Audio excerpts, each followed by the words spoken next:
देवगढ़ जिलार अर्थनीति कृषि उपरे संपूर्ण निर्भरशील।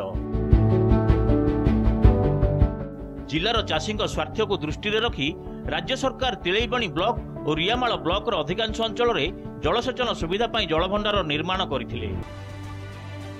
वर्षा पानी तो ए वर्ष ना सेमती गोरा डैम रे पानी भी ना सेमती पहाड़ आसिक माटी सब डोबी जाऊँगी चाष होनी वर्षा किछि दिन है आमर केनाल छाड़नी 8 दिन पर छाड़ी पुणी आज सकाଳେ छाड़ी केनाल वर्षा पानी ना ना से चाष होनी डैम रो माने जल धारण क्षमता कमी जाइए कारण है यहाँ सब पहाड़ पानी पहाड़ पानी आसवा फल धीरे धीरे पटुमाटी सी सबुआड़े पड़ जाइए जोटा कि कम पानी रहिले भी तार मीटर गेज देखा बर्तमान भी 230 देखा कि पानी डैम रे नाही कहीं ये पंख पूरा पाटी गलानी 81 मसीह 1981 मसीह जो केवे भी तार कौन पुनरुद्धार है ना।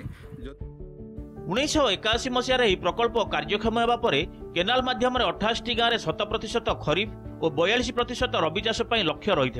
ଏହି ପ୍ରକଳ୍ପ ଅଧୀନରେ 19ଟି ପାଣି ପଞ୍ଚାୟତ କାର୍ଯ୍ୟ କରୁଥିବା ବେଳେ ଏହାର ରକ୍ଷଣାବେକ୍ଷଣ ନିମନ୍ତେ ସରକାରୀ ରାଜକୋଷରୁ ପ୍ରତ୍ୟେକ ବର୍ଷ 10 କୋଟିରୁ ଅଧିକ ଟଙ୍କା ଖର୍ଚ୍ଚ କରାଯାଉଛି।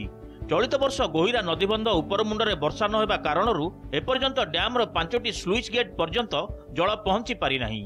ବିଭାଗୀୟ ଅଧିକାରୀଙ୍କ ଚରମ ଅବହେଳା ପାଇଁ ଜଳଭଣ୍ଡାରଟି ଦିନକୁ ଦିନ ପୋତି ହୋଇ ଜଳଧାରଣ କ୍ଷମତା କମିବାରେ ଲାଗୁଛି।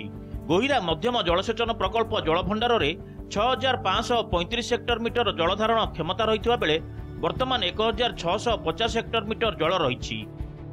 गत वर्ष एही समय मध्य 5199 हेक्टर मीटर जलस्तर रही। तेबे चलित वर्ष डैम रे मात्र 25% जल रही नहीं विभागीय जंत्री प्रकाश करथिबा बेले किछि अंश पोती होई जाइछि बोली स्वीकार करिसंती।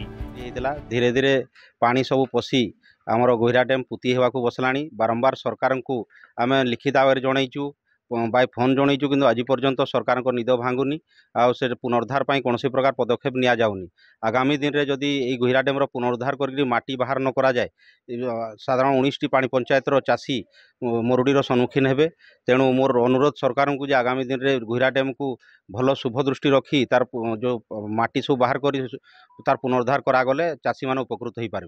वर्षा पानी ऊपर निर्भर करे डैम भरवा कमेबाटा तार बाहर किसी परमानेंट सोर्स ना एटा ऊपर मुंडा जदि वर्षा पर्षा है से नाल जितके पानी आसो से डैम भर्ती हो। डैम उपर निर्भर करी चाष करुवा चाषी भविष्य एवं नाना आशंका दे गति करुछि। जलभंडार पुनरुद्धार पई स्थानीय चाषी बारंबार लिखित दाबी करी आसुछंती हेले विभागीय अधिकारी मानक अवहेला एवं चाषी गाळ साजिछि। Deogarh Brijesh Sahu report, Nandighosh TV.